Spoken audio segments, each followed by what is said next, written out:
اعوذ باللہ من الشیطان الرجیم من ہمزہ ونفخہ ونفثہ رب اعوذ بک من ہمزات الشیاطین واعوذ بک رب یحضرون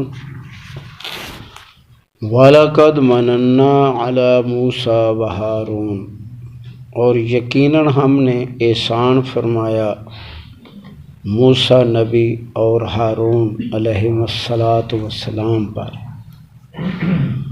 وَنَجَّيْنَاهُمَا، اور ہم نے بچایا دونوں کو، وَقَوْمَهُمَا، اور ان کی قوم کو، مِنَ الْكَرْبِ الْعَظِيمِ، اس بڑی آفت سے۔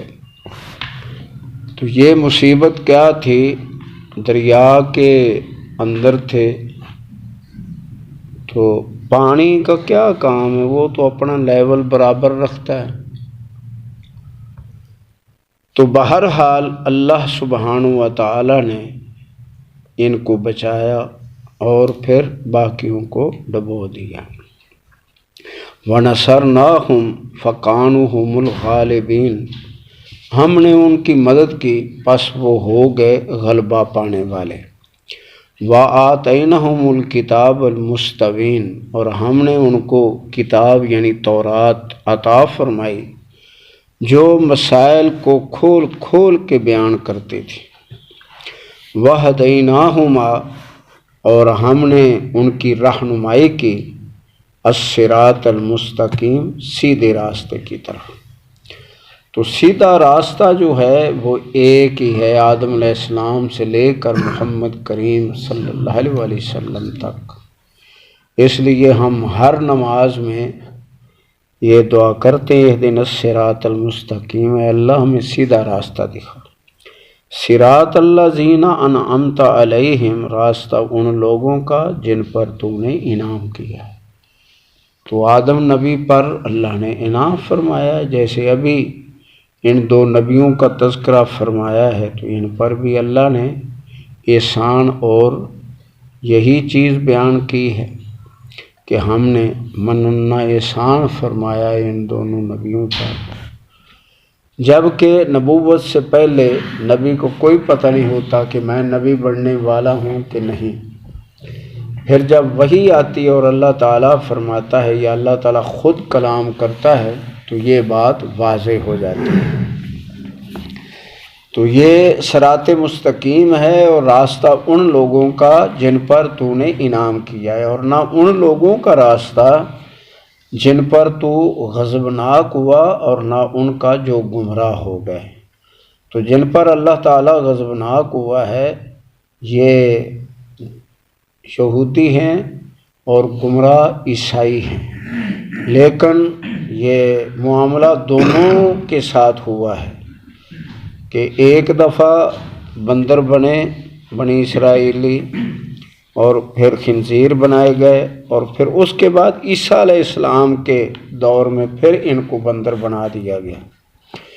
تو یہ ان پر عذاب 3 دفعہ آیا ہے۔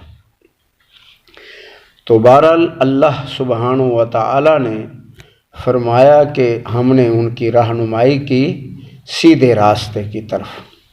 وَتَرَكْنَا عَلَيْهِمَا فِي الْآخِرِينَ، اور ہم نے چھوڑا ان دونوں کا باقی لوگوں میں، پچھلے لوگوں میں ذکر خیر، ان کا تذکرہ اچھے انداز سے ہوتا تھا اور ہوتا ہے اور ہوتا رہے گا۔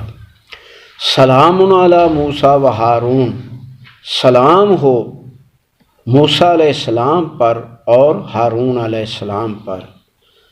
تو سلامتی کیا ہے؟ یہ محفوظ ہونا ہے۔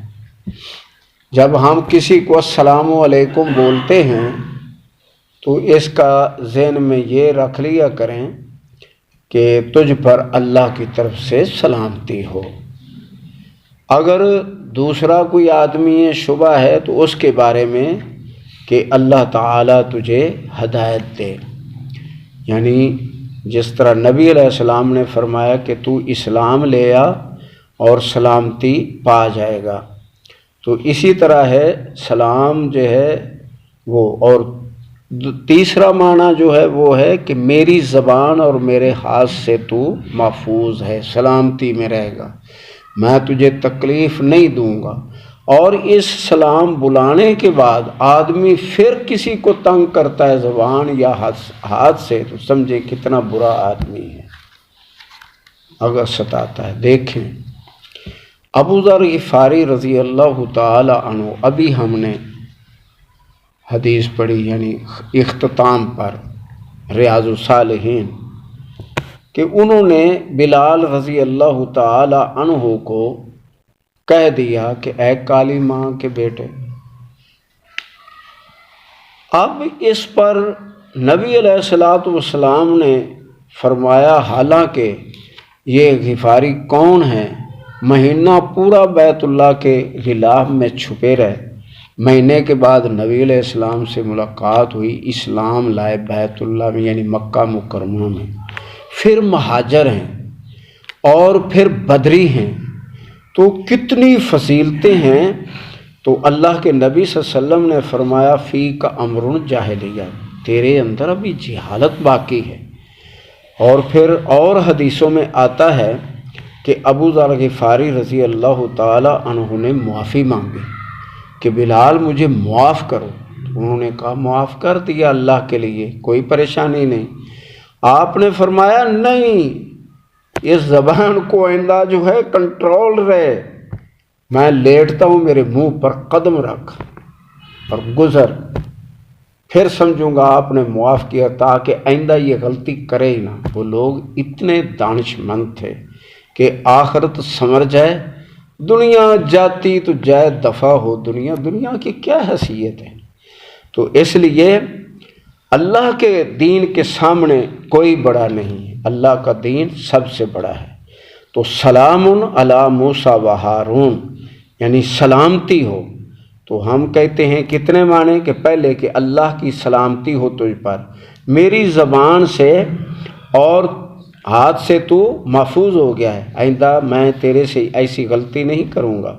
اور تیسرا کہ دنیا کے اندر بھی امن و امان سے سلامتی سے رہے، اللہ توفیق عطا فرمائے۔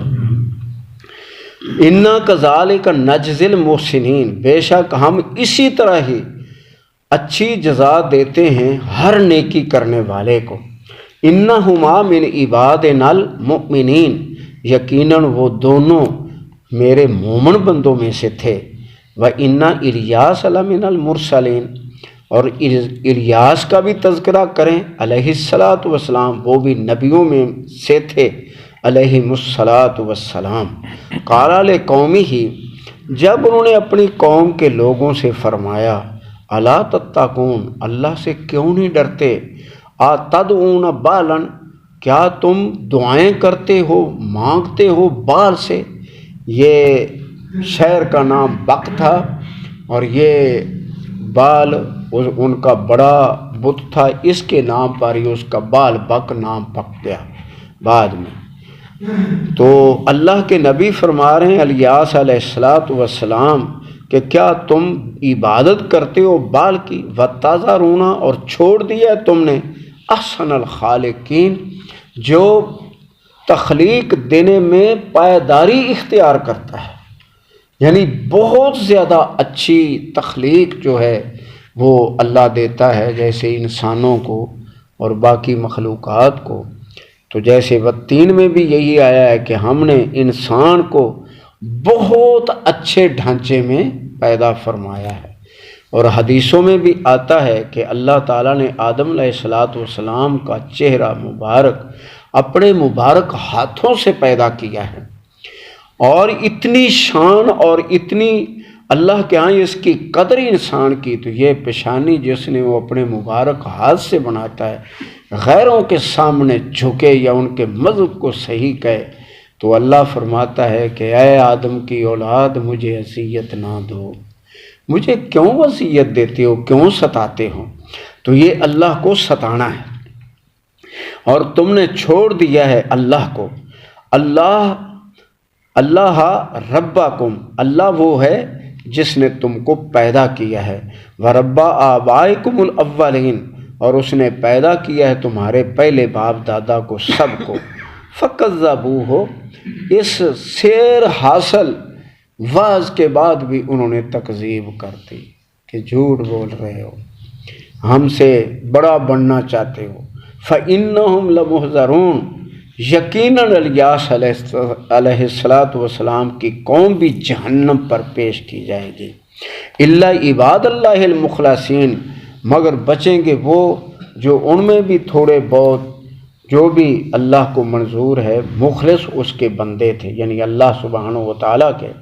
وَتَرَكْنَا عَلَيْهِ فِي الْآخِرِينَ، اور ہم نے چھوڑا ذکر اچھا الیاس علیہ السلام کا بھی پچھلے لوگوں میں، سلام علی الیاسین، سلامتی ہو الیاس پر علیہ السلام، انا کذالک نجزی المحسنین، اسی طرح ہی ہم اچھی جزا دیتے ہیں نیکیاں کرنے والوں کو، انہ من عبادنا المؤمنین، بے شک وہ بھی میرے مومن بندوں میں سے تھے، وَإِنَّ لُوطًا، اور یقیناً جو لوط علیہ السلام ہیں ان کا بھی تذکرہ کریں، لَمِنَ الْمُرْسَلِينَ، وہ بھی نبیوں میں سے تھے، اِذْ نَجَّيْنَاهُ وَأَهْلَهُ أَجْمَعِينَ، جب ہم نے بچا لیا ان کو اور ان کے سب گھر والوں کو، إِلَّا عَجُوزًا فِي الْغَابِرِينَ، مگر ان کی بڑھیا پیچھے رہنے والوں میں، تباہ ہونے والوں میں تباہ ہو کے رہ گئی۔ دیکھیں اللہ کے نبی ہیں، مستجاب ہے، نبیوں سے بڑھ کر کون مستجاب ہوتا ہے بھائی؟ تو ان کی زوجہ گئی اس عذاب میں، اور پھر اس کے بعد جہنم میں، نبی اپنے گھر والوں کے کام نہ آئے تو باقی کس کو آئیں گے؟ ہم نے جمعے کے اندر پڑھا تھا کہ میں محمد کریم صلی اللہ علیہ وسلم فرما رہے ہیں کہ میں اپنے نفع نقصان کا مالک نہیں ہوں، تو پھر جب اپنے کوئی نفع نقصان کا مالک نہ ہو تو دوسروں کا کیا کرے گا؟ یہ ہے اصل سوچنے والی بات۔ تو جو نبی امام الانبیاء اپنے نفع نقصان کے مالک نہیں ہیں، تو یہ باقی سارا خنوادہ جو ڈوبا پڑا ہے یہ کس کی کوئی سنیں گے؟ اس لیے اللہ نے فرمایا کہ اس دن نہ تو جگری دوست کام آئیں گے اور نہ ہی لے دے کے، یعنی وہ دن لینے دینے والا نہیں ہے کہ کچھ آدمی دے کے تے اپنی جان چھڑا لے، ایسا نہیں ہے۔ ایک آدمی سے اللہ سبحانہ و تعالیٰ پوچھے گا، میرے بندے مجھے بتا کہ اگر یہ زمین ساری بھر کے تجھے سونا دیا جائے اور تجھے یہ کہہ دیا جائے کہ اگر تو یہ ہمیں دے دے تو ہم تجھے جہنم سے بچا لیں گے، تو کیا کرے گا؟ تو وہ کہے گا اللہ لے لو۔ اللہ فرمائے گا میں نے تیرے سے بہت کم مطالبہ کیا تھا، میں نے مطالبہ یہ کیا تھا کہ میرے فرائض قبول کرنا اور میرے ساتھ شرک نہ کرنا، توحید پر مر کے آنا، یہ زمین آسمان گناہوں کا بھر کے لے آ، پھر بھی تجھے چھوڑ دوں گا، اور تو نے یہ آسان سی میری بات نہ مانی، تو اب چکھ اس کے مزے جہنم کے، دیکھ اب یہ اچھا ہے یا وہ اچھا ہے۔ تو بہرحال یہ ان کی الا عجوزا فی الغابرین، ان کی بڑھیا وہ بھی پیچھے تباہ ہونے والوں میں سے رہ گئی۔ ثم دمرنا الآخرین، ہم نے بچا لیا ان کو اور تباہ کر دیا باقی سب کو۔ وَإِنَّكُمْ لَتَمُرُّونَ عَلَيْهِمْ مُصْبِحِينَ وَبِاللَّيْلِ، اور اے گزرنے والو، یہ مکے والے بھی وہاں سے گزرتے تھے کہ تم گزرتے ہو وہاں سے مصبحین، صبح، یعنی صبح جب جاتے ہو تو وہ بستیاں تمہارے سامنے ہیں، جب رات کو واپس آتے ہو تو وہ بستیاں اس راستے پر ہیں، تم صبح شام ان کے پاس سے گزرتے ہو، اجڑی ہوئی بستیاں۔ افلا تعقلون، کیوں نہیں عقل کرتے، کیوں نہیں عقل کرتے؟